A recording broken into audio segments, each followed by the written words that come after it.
Let's start with something simple, but powerful. If your space feels messy, your brain probably does too. This isn't just about clutter on the counter or toys on the floor. It's about the way your nervous system reacts when everything around you feels loud. And if you're a working parent like me, the last thing you need is another loud room demanding your attention. Let's fix that with one small strategic habit, the 1 minute tidy.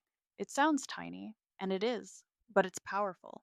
And today I'm going to show you how this one habit can calm your home, reset your mind, and help you feel back in control, even when your day is anything but calm. The problem: clutter makes us feel out of control. You walk into the kitchen, there's a pile of papers, a sock in the hallway, three open water bottles, none of which are yours. And your brain goes, I have to fix this. All of this.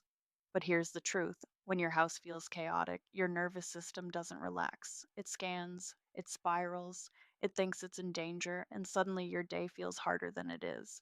This is decision fatigue plus mental overload, and it builds up fast. The fix: the 1 minute tidy.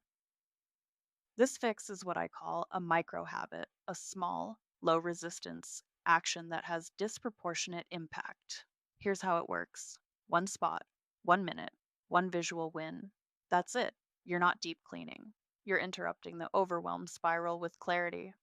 Let me break it down. Step one: pick the loud spot. Don't try to fix everything. Just ask, what's the loudest mess in the room right now? Maybe it's the kitchen island, maybe it's the nightstand, maybe it's the shoes by the door. That's your target. Set a timer for 1 minute. Don't plan it. Just start. Step two: do the clear, contain, reset.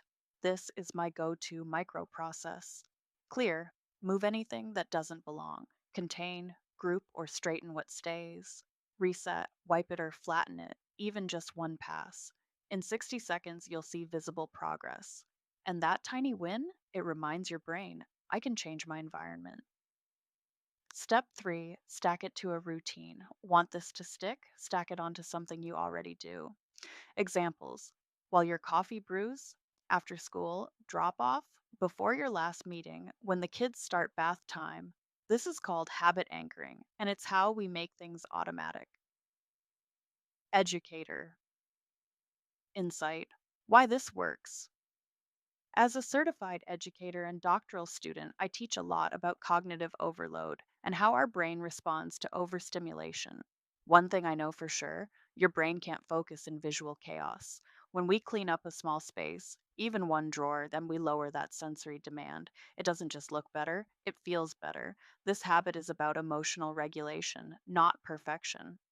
Want more habits like this?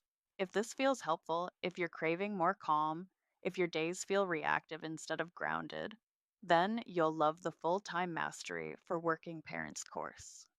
It's 12 weeks, self paced, and takes just 10 minutes a day. We go way beyond tidy habits into boundaries, energy, scheduling, and systems that fit your real life. It's not fluff, it's structure, and it's built for busy parents like you and me. I even include a pre written reimbursement form so your job might cover the cost. Check it out in the description if you're curious. Try this today before you go back to your scroll. Try this. Pick one loud space. Set a 1 minute timer. Clear, contain, reset, then breathe. You just gave yourself 1 square foot of peace. And that matters because time mastery isn't about doing more, it's about doing what matters without guilt. You've got this.